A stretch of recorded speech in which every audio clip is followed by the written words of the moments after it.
պատասխանեք, այսօր առավոտյան Տեր Հայկն էր եկել, որ պատարագ մատուցի, բայց նրա զրույց ունեցան ու նրան հեռացրին այստեղից։ Սպառնում են քահանաներին, ճնշումներ են գործադրում քահանաների վրա, ինչ է տեղի ունենում ընդհանրապես եկեղեցում եւ ինչու է կարգալույց հռչակված քահանան պատարագ մատուցում։ Եթե ճնշումներ կան, ապա ճնշումներ կան այն քահանաների վրա, ովքեր որ բարենորոգման օրակարգն են վերցել իրանց համար ուղղություն, իսկ այլ քահանաների վրա ես բացառում եմ ճնշում։ Մասնավորապես այդ քահանաների նկատմամբ այն քահանաները, ովքեր որ կիսում են հավատավոր ժողովրդի կարծիքը, որ հայ առաքելական Սուրբ եկեղեցուն անհրաժեշտ է բարենորոգման օրակարգը։ Դուք եք այդպես կարծում, որ Այո, ես եմ կարծում, որ բարենորոգման օրակարգը անհրաժեշտություն է։ Այն 10 եպիսկոպոսները, որոնք ստորագրել են այդ փաստաթղթի տակ, կարծում եք նրանք այն հոգևորականներն են, ովքեր պիտի այդ բարենորոգումն իրականացնեն։ Օրինակ Նավասարդ arczepiskopos Կճոյանը նախկինում հայտնի էր որպես Բենթլի վարող հոգևորական եւ Փաշինյանը հենց իրեն նկատի ուներ, երբ ասում էր Բենթլի վարող հոգևորականներ։ Ինչպես ստացվեց, որ ինքը դարձավ բարենորոգող հոգևորական։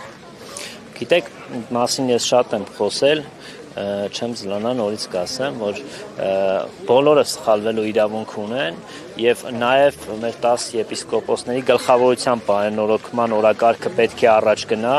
եւ մասնավորապես նաեւ հայ առաքելական Սուրբ եկեղեցի հետևորդների։ Իսկ այն, որ խնդիր կա եւ բարենորոգման անհրաժեշտություն է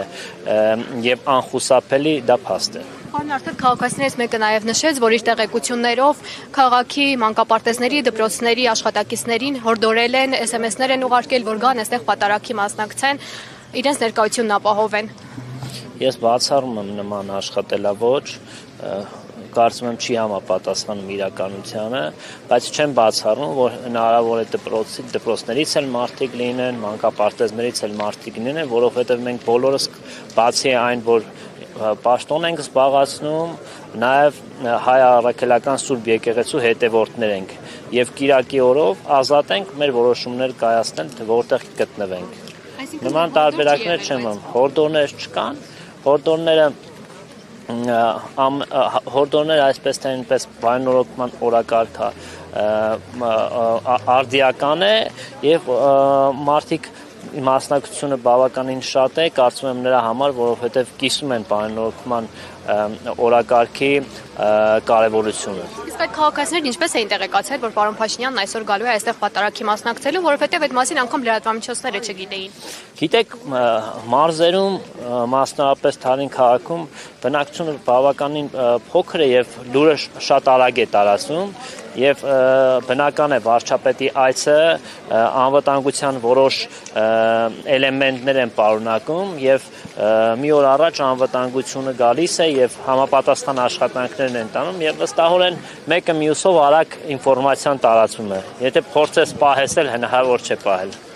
Ամեն դեպքում Տեր Հայկը նշում էր, որ իր նկատմամբ ճնշում է գործադրում, ինքը եկել էր այստեղ պատարագ մասնակցելու։ Դուք նորմալ եք համարում, որ հոգևոր հովիվը գալիս է այստեղ պատարագ մատուցելու, նրա հետ զրույց են ունենում եւ նրան ճանապարհում են մեկ այլ եկեղեցի։ Նրա փոխարեն կարգալույց քահանային են բերում։ Ես չեմ լսել Տեր Հայկը ինչ է ասել,